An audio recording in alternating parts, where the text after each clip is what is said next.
Today we are reviewing my first Arctic Leopard on my channel. I've actually ridden an Arctic Leopard before. I think it's the EXE880, but I never got to reviewing that. But today we are reviewing the Arctic Leopard XE Pro R, not to be confused with the XE Pro S, which is the bike that came before this. Now this bike, in short, is a 74 volt, 60 amp hour bike with a claimed power rating of 26.5 kilowatts. I have taken this bike around the corner. I don't think it quite outputs that much. We'll have a look at the far driver info and the BMS info to see if it's getting close to that. But with that being said, we're gonna have a closer look at the bike. I'll tell you more about it, and please enjoy this review. If you do like it, like and subscribe.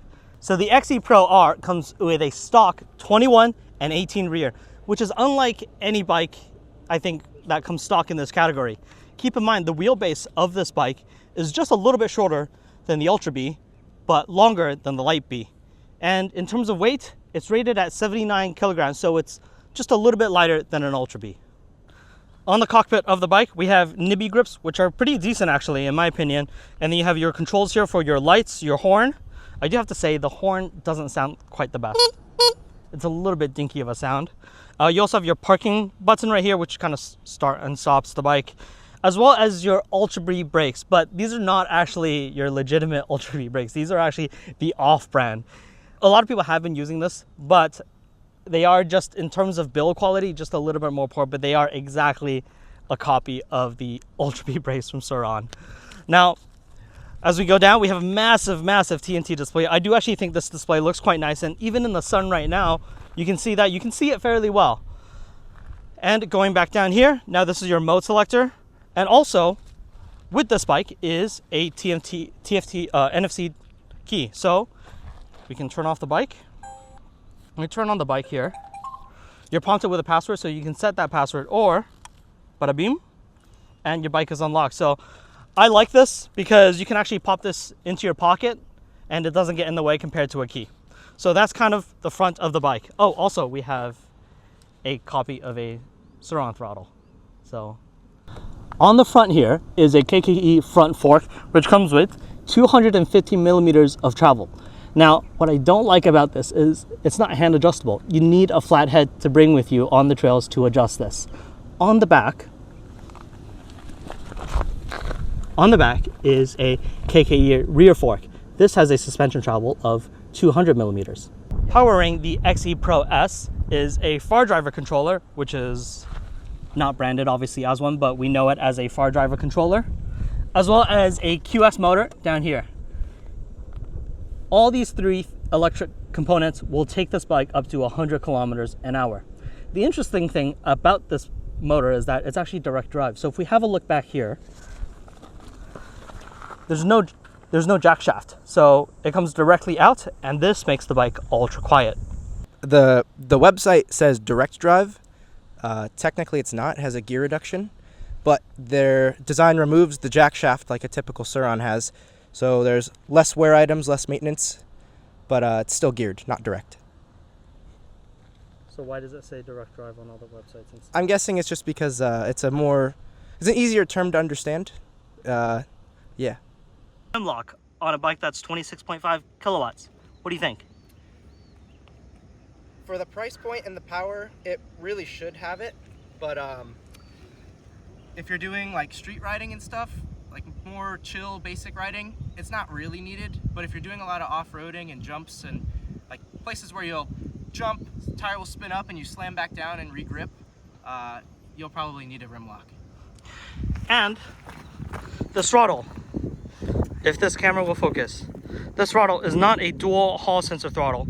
Do you think that's necessary for a bike that is $5,800? For the price point, once again, it really should have it, but I actually haven't felt it yet, so I don't know how it feels. It might feel okay. Just because it's single hull doesn't necessarily make it bad right away. But for the price point, it should be like a nice more safety, yeah. Or safety, yeah. Yeah. Now let's demonstrate how to remove the battery on an XE Pro R. Starting off at the back here. So you have a screw that faces downwards. So you need to make sure that this is actually secured on tight, otherwise you're going to lose the screw. And once that's off, and pop this off. So this seat is actually decently cushioned. We'll see how it does on the trail in terms of friction. But you actually have a small compartment here where you can actually put your tools. And I do also like the fact that there is actually a key, because I don't want people stealing my battery. And then you have this massive battery pack, but also this massive plug, which seems like it will take all the amperage that the battery will deliver. So that's pretty nice. And you can see with this whole bracket thing, this battery is not moving at all. So you're not gonna get any extra rattling from this battery. That's pretty nice. If you're trying to keep fish alive, well, the XE Pro comes with a nice little fish tank right here.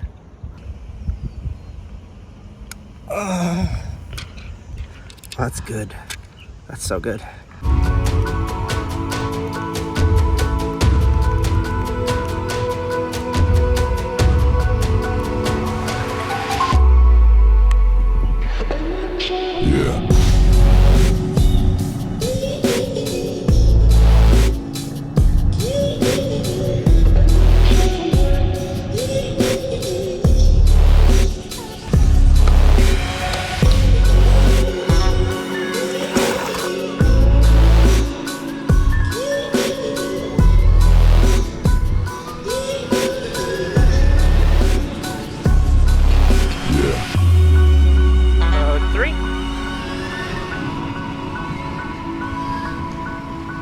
Definitely quick, that's for sure.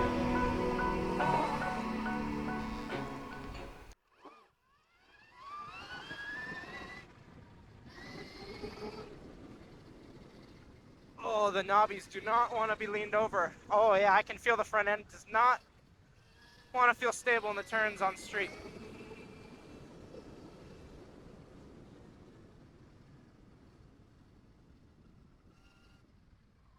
I think he said he wanted to go this way or something, so I'm gonna wait. Dude, this thing's fast. Yeah. Yeah, like the throttle's very predictable. For a stock controller, it feels pretty good. The only like kind of weird thing I felt was like obviously there's knobbies, so it's not great in the turns on street, but I could feel with it leaned over and hitting the bumps, it kind of wanted to like wobble a little bit mid-lean, but luckily I was ready for it. So, but other than that, like it feels solid. All right, we are on the Arctic Leopard XE Pro. The display is really nice. You can actually see it. Like, I have no problem seeing it right now. We're gonna go gear 3.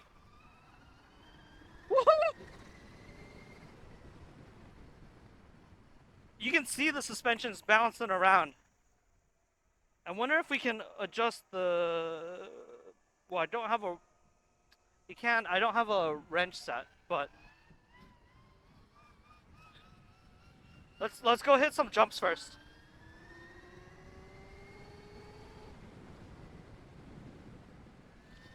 Leaning over is okay, but if you ride this bike, like if I just see how it just like it doesn't feel that stable. See that? And for the people that might think it's my camera,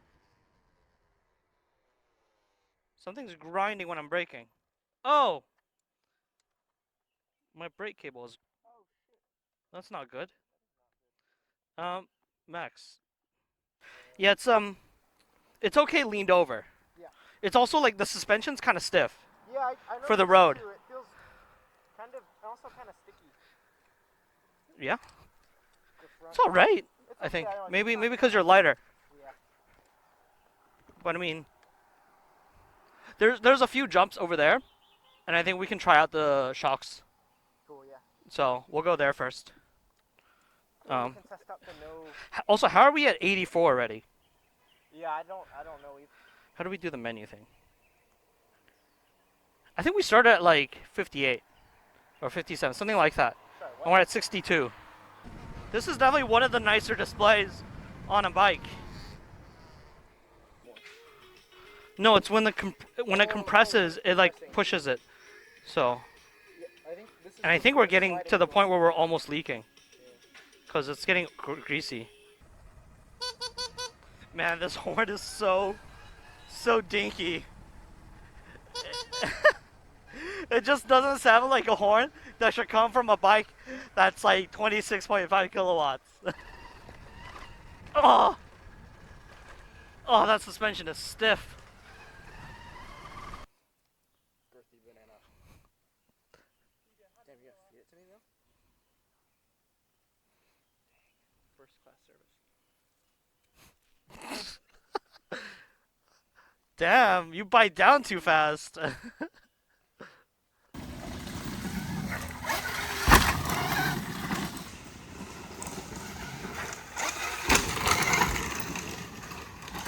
So, yeah, it jumps. I feel like it's not softening your landing enough. Yeah, no, it's definitely too stiff for me. Yeah. But it might be better for you.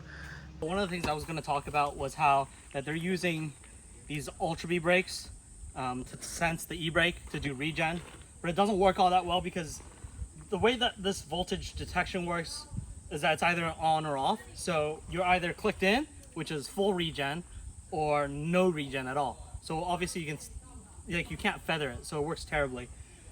And I had actually been unplugging this, so which is the brake sensor. It's pretty easy to unplug, and then that worked. But we just realized that they've actually wired it really smartly to this button right here. So I'll show you. I have it obviously plugged in right now, and throttle. If I see that, I'm holding down the brakes. Which button is it? This one right here. So if I let go of this and I hold the brake, yeah. So this turns off your e-brake or your regen. That's pretty cool. That's really smart. They've made use of all the buttons. So yeah, headlight as well. We haven't really shown that, but yeah. No, that's cool. They didn't like waste a spot on this throttle setup thing. Nice. Just don't bump it while you're wheeling. Bump what? This? Yeah, the button. Otherwise, Bump it. otherwise you just lose throttle while you're feathering. No, that's... Well, so much for me. I'm stupidly like unplugging this, right? So, yeah. Okay. The Nice. more you know. So finally, as we were getting to the trails, the most unfortunate thing happened. Whoa, whoa, whoa, whoa! Whoa, Max! The worst part is you have to keep the display connected. So I wonder if you broke your display, like you broke it in a crash, if that will leave you stranded.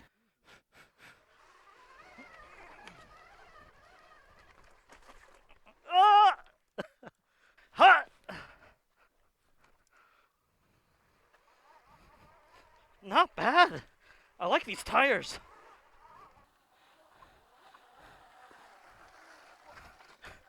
Max, what are you doing? I got close to you and then I was like... I think you need to remove the goggles. Yeah. Put them on the chin or something.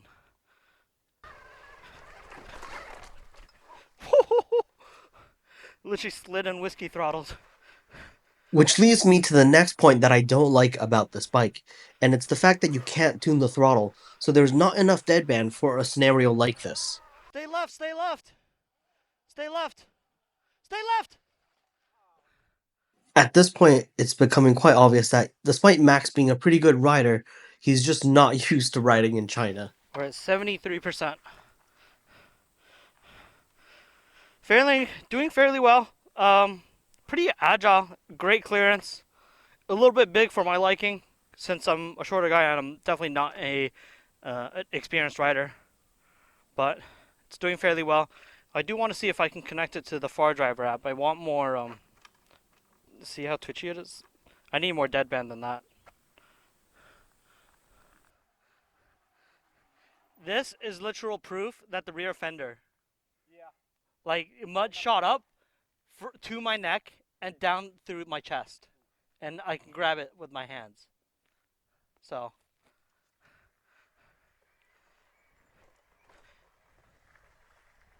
I mean, I can't connect to it, and it looks like a Far Driver. From what people have told me, it's basically a Far Driver, and I'm not able to adjust the deadband. I can't adjust it through the menu, which I wish I could, and it just makes it kind of scary because it's really twitchy, and we're going through, stuff like this, as you saw, and any vibration, it can cause me to just kind of twist my wrist a little bit and it's immediately going.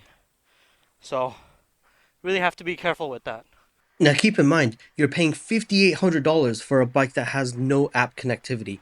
The only thing that is kind of smart So about this bike is the display, the which pegs are doesn't give pretty you nice, any I gotta setting say. functions, and an NFC key.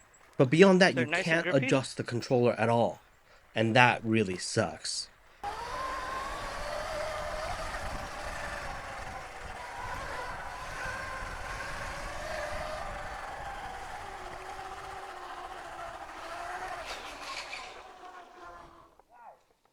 You okay?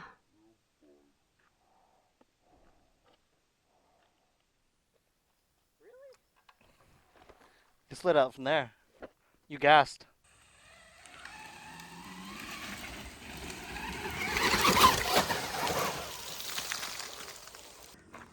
I like it. It's a good trail bike. It's a good trail bike, yeah. Yeah, I think I really like the 21 in the front. It takes the bigger bumps much better than the little Yeah. 19. Imagine that with proper suspension though. Oh, dude, yeah. If it was softer and just more plush, I think it'd be really good. Mm-hmm. Same with the rear. It's really stiff. Yeah.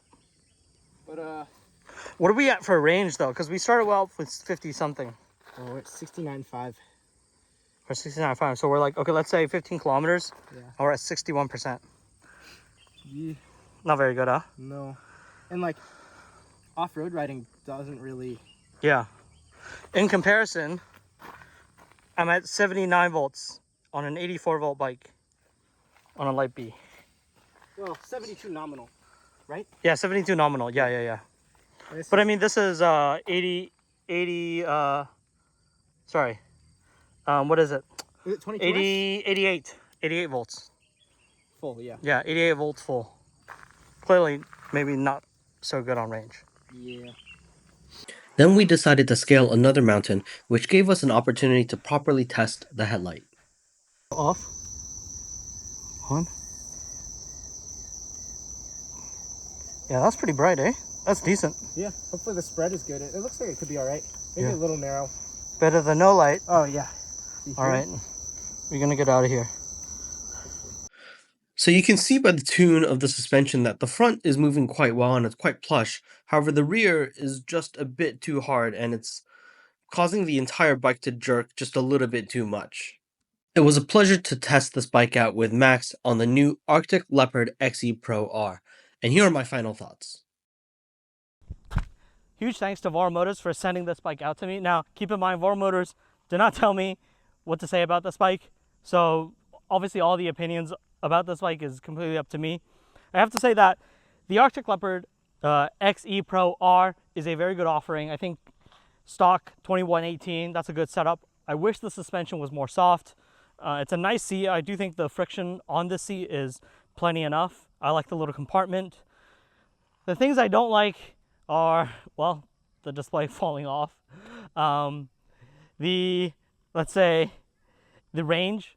Right now we're at 70 kilometers on the odometer. We started maybe at 55, but we still have only 62% left, so it's not very good. And we've only been really doing trails. I mean, we did a few fast runs here and there, but it's not like we were on the road riding high speed.